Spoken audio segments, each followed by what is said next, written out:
again, I've been in healthcare since 1988. So it's been a few years.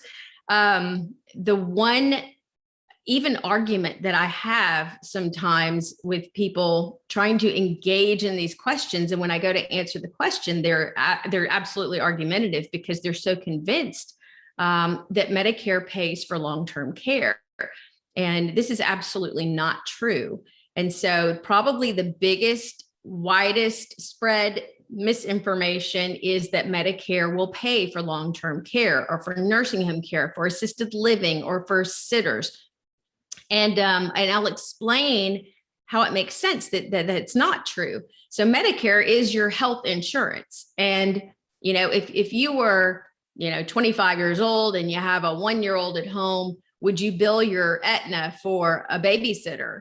No, of course you wouldn't. That would seem crazy. And it's kind of the equivalent. If you were to try and bill Medicare for long-term care, it is an issue with having someone in the custody of someone else because maybe they have deficits, they have chronic illness, but they have some needs that are there that have to be met by somebody else. So they have to be in the custody of somebody else. And that's not a healthcare need. A healthcare need would be wound care or hospital-based care, something that needs to be met by a healthcare provider, while long-term care could possibly even be a sitter who has no certification. So, keep in mind, there are two different things between, healthcare needs and chronic care, custodial care needs. So Medicare does not pay for long-term care. And one of the reasons that is a big misconception is because of something called skilled care that we're going to get into, and I'll explain the difference. So it makes more sense. But Medicare does not pay for any long-term care at all. That is your healthcare insurance if you are under Medicare. So another misconception is that I can just give away my property or move my assets around and qualify for long-term care Medicaid when I'm ready to move to a nursing home. While that is not illegal, it's a problem because you have Medicaid administered by your state. So if you're in Michigan, it's going to be administered by the state of Michigan. I'm in Louisiana, so my Medicaid option would be administered by the state of Louisiana. And every state has different requirements. But I can assure you that I'd be willing to bet just about everything I have that there is what's called a look back period in every state. And that look back period may be different. In Louisiana, it's 5 years. It may be different in your state. But what happens is when you apply for Medicaid, they will go back within that 5-year period or whatever it is in your state, and they will look to see if large assets have been moved into the name of someone else. And then they will disqualify you for Medicaid if, for instance, maybe your cars have been sold for a little of nothing or whatever within that time span, or you've changed the deed on your house and it's gone to your kids. And everyone understands you want to preserve what you can to pass on to your loved ones. And it's not illegal. It's not that. But you have to fall outside of that look back period to be able to qualify and have spent down enough to qualify for that Medicaid, long-term care Medicaid. I also like to mention there's Medicaid where you hear about food stamps and those type of benefits. That's a little different than long-term care Medicaid. It's all under the same name, but long-term care Medicaid is specific to long-term care, as in nursing home care.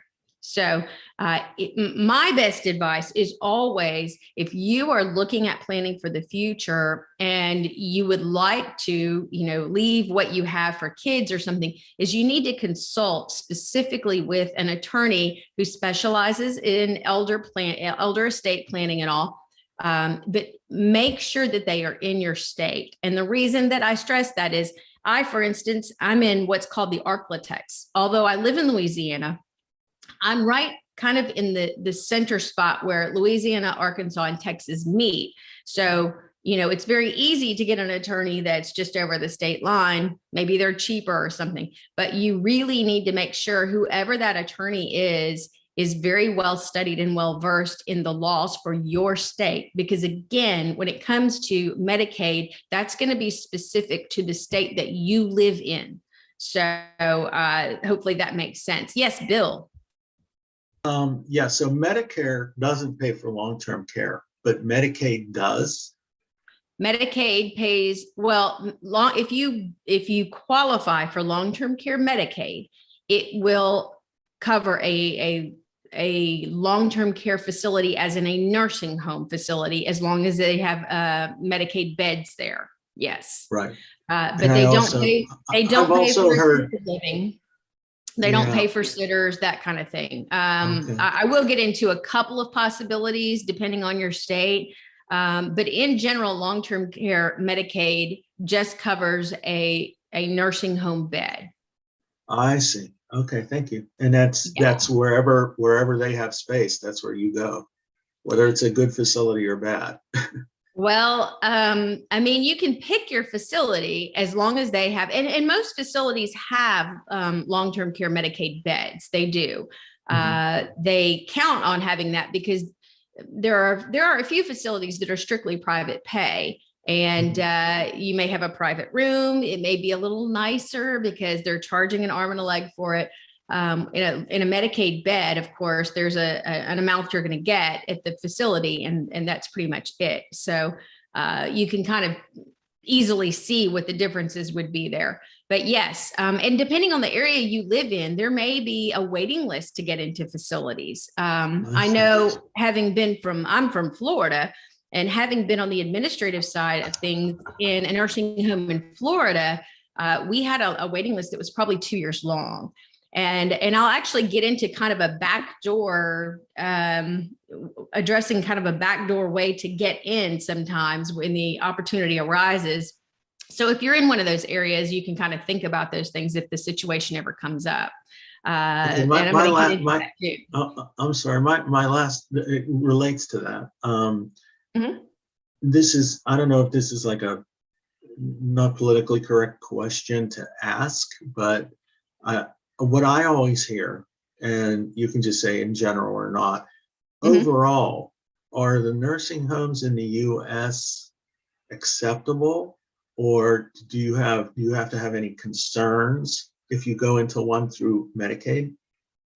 I think that you have to have concerns anywhere in any facility.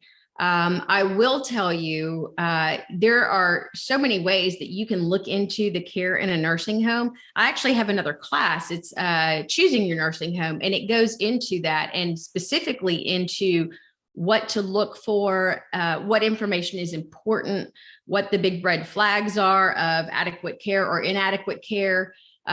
Looking into a state survey, how to find that information, how to interpret that information. And that's you might want to think about taking that class because it goes specific